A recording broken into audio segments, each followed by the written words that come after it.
I've been living in this house for 3 years now, ever since the divorce was finalized and I needed somewhere to start over.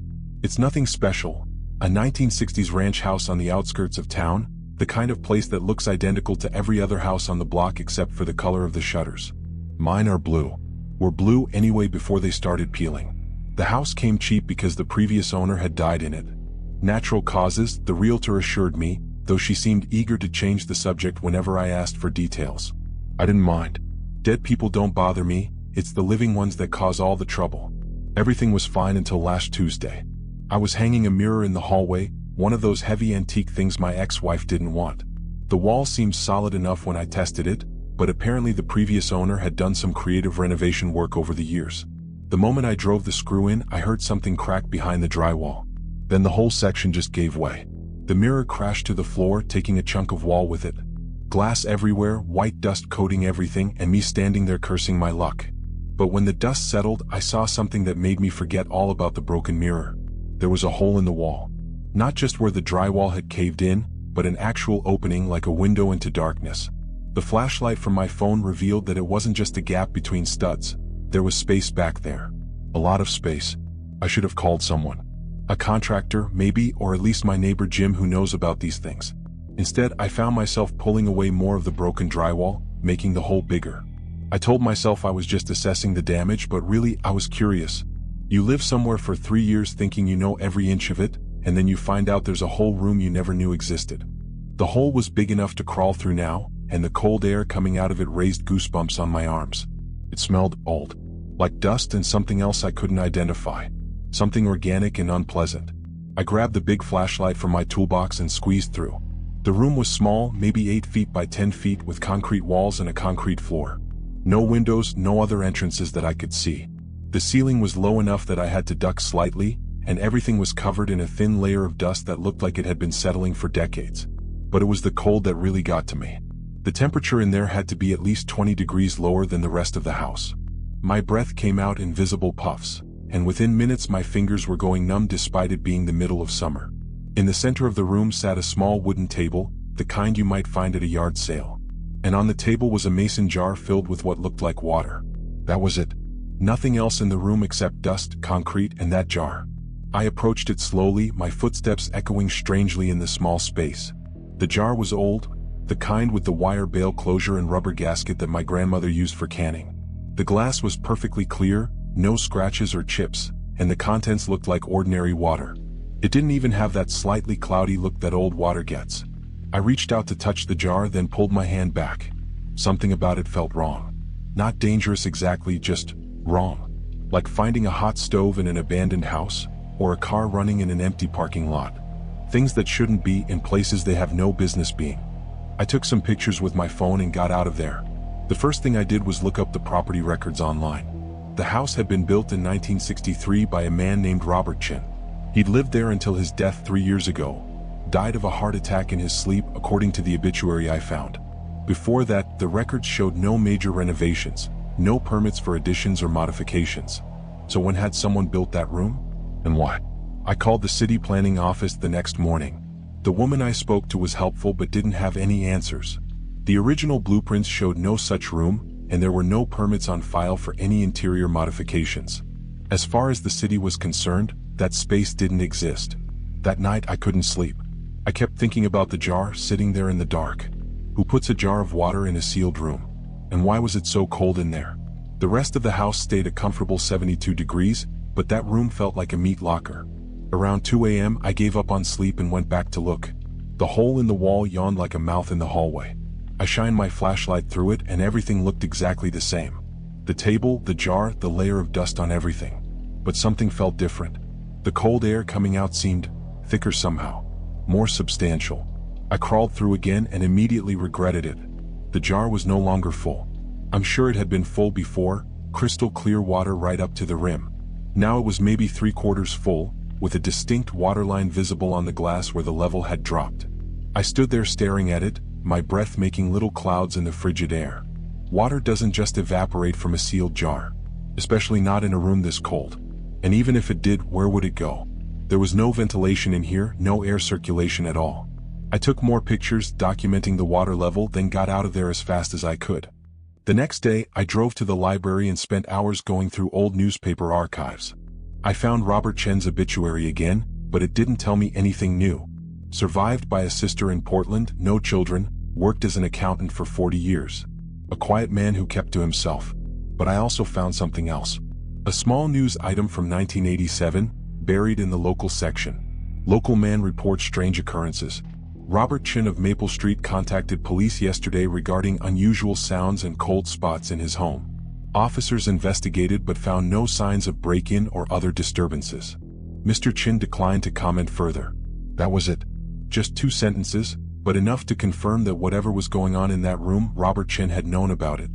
I spent the rest of the afternoon at the county recorder's office, looking through property deeds and records. The land my house sits on had an interesting history. Before the subdivision was built, it had been part of a larger parcel owned by a family named Morrison. The Morrisons had lived there from the 1920s until 1961, when they sold the land to developers. What caught my attention was how they'd sold it. Not to a development company or investor, but to the city for a nominal fee. Almost like they were trying to get rid of it. I found a Morrison listed in the phone book. Elizabeth Morrison, age 89, living in a nursing home across town. I called and asked if I could visit. She agreed, though she sounded puzzled about why anyone would want to talk to her about the old property. Elizabeth Morrison was sharp as a tack despite her age. She remembered the property well, and her face grew serious when I described the location of my house. That's where the well house was, she said. My grandfather built it in 1923 right after they dug the well. Strange thing though, the water that came up was no good. Too cold and it never tasted right. Made people sick. She leaned forward in her wheelchair, her voice dropping to a whisper. My grandfather was a practical man, not given to superstition. But he swore there was something wrong with that well. Said the water was cursed. He sealed it up in 1925 and we never used it again. Sealed it up how? I asked. Poured concrete down the shaft, filled the whole thing. Then built a proper well on the other side of the property. But he never tore down the well house. Said it was better to leave sleeping dogs lie. I felt a chill that had nothing to do with the nursing home's air conditioning. The well house, I said. What did it look like? Small concrete building, maybe 8 by 10 feet. Just big enough for the pump equipment and a table where we kept supplies. My grandfather always said that rooms stayed cold even in summer, on account of being built over the well. I drove home in a daze. The hidden room wasn't some addition made by Robert Chen or a previous owner. It was the original well house, built in 1923 and somehow incorporated into the foundation when my house was constructed 40 years later. But that raised even more questions. If the well had been sealed with concrete, what was in that jar? And why was the water level dropping? I had to know. That night, I went back to the room with more equipment. A thermometer confirmed what I'd suspected. The temperature in there was 38 degrees, cold enough for refrigeration. I also brought a measuring cup and a small sample bottle. The jar was now only half full. With shaking hands, I unscrewed the wire bale closure. The rubber gasket came free with a soft pop, and immediately the room grew colder. Not gradually, but all at once, like opening a freezer door. The water in the jar looked perfectly normal, but when I dipped the measuring cup in, it was so cold it burned my fingers. I managed to get a small sample into the bottle before the pain forced me to drop the cup. As soon as the sample bottle was filled, I heard something that made my blood freeze. A sound like water dripping but coming from below, from under the concrete floor.